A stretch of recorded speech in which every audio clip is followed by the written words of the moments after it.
managing the partial birth abortion bill on the floor of the United States. Managing the override of a veto of President Clinton. The biggest abortion fight probably since Roe versus Wade. And here I am. Never having talked about this issue. I mean, I wish I would have. I wish I would have been to your panel earlier so I knew how to talk about these issues, and I didn't. I had no idea. But I went out there, and miracle after miracle happened, including losing. The greatest miracle throughout all those, we had miracles. My wife wrote a book that I encourage you to read. It's called Letters to Gabriel, with some of those miracles. And in my book, It Takes a Family. There's some things in there too. But lots of things happened that were remarkable on the floor of the Senate. But the greatest miracle of all was losing. Well, what do you mean? Well, we lost. We didn't override the president's veto.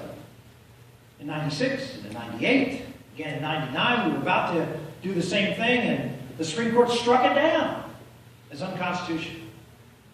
And you say, well, how is that a good thing? Well, as it turns out, because we lost, and because we had to fight the president and his veto, this was the only time the Senate, during the entire Clinton administration, actually tried to override President Clinton on a veto. When is it? Do you recall President Bush ever tried, the Senate or House tried to override a veto? Never. Didn't happen. President Obama? Never happened. It doesn't happen very much. But here we are. And so the press couldn't help but cover it. This was drama. Because the House overrode it, and the question was, would the Senate do so? And we failed by 3 votes the first time, 2 votes the second time. It was close. So this was front page story in all the papers, covered by the media. And guess what they were covering? They were covering whether we should keep a procedure legal where a baby who is at least 20 weeks old, late term, was fully delivered, all but the head, with the baby being held in the hand of the doctor, arms, legs, body, toes, wiggling and writhing, and the doctor stabbing the back of the baby's neck and killing him. That was on the front page of the New York Times, day after day. And guess what happened? America was introduced to the horror of what abortion really is. Taking a human life. And for the first time since 1973, attitudes on abortion changed.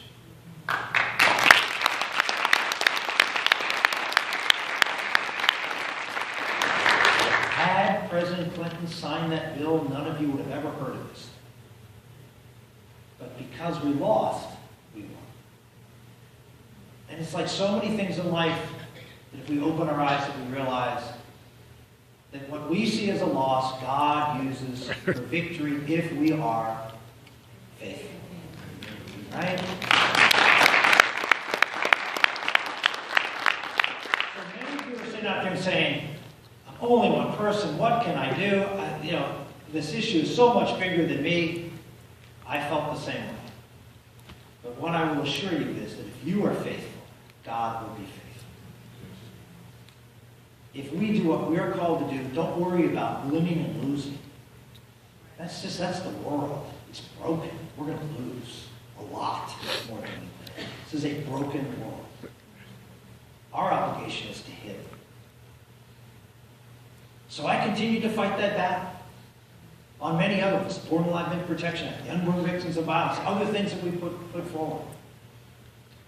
And I became not just the conservative senator from Pennsylvania, but after a while, my children actually thought that my first name had changed to Ultra. Because I became the ultra-conservative senator. I was absolutely marginalized. Social conservative warrior. Those of you who follow politics today, when you hear Rick Santorum, what do they say? Oh, the social conservative, right? Is my position any different than 90% of the Republican caucus? No. No. Do they vote the same way? I'll tell you a story. When I was running for president in 2012, I was doing an interview with a group of New Yorkers who were screening candidates for the presidency. They didn't agree with me on my position on abortion. It's New York. And millionaires and even billionaires were in that room. And they were doing all the candidates, one after another, over a period of several months. They asked me to come up. I was the last one they interviewed. They spent the first 15 minutes asking me questions on abortion. And when the third or fourth question came up, I stopped and said, I have a question. Even all the other candidates in here. Did you ask them the same series of questions on abortion as I? No. I said, well, you know they have the same position on abortion as I do. Yep. But you didn't ask them any abortion questions. No. Okay. Then why do you ask me these questions if you didn't ask them these questions, if they have the same position I do? Pause. Guy looks at me and says, because we know you mean it. All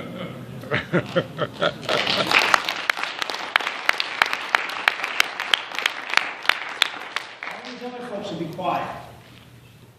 All these other folks won't try to do anything. They're pro-life.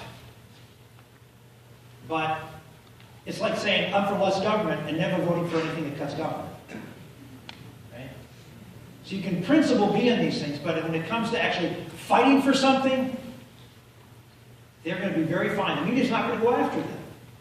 And so when I ended up running for president in 2012, by the most improbable of things, I was up there on the stage, on all the debates, 22 of them, and all but the last few, I was over there, on the far side, at the kids' table.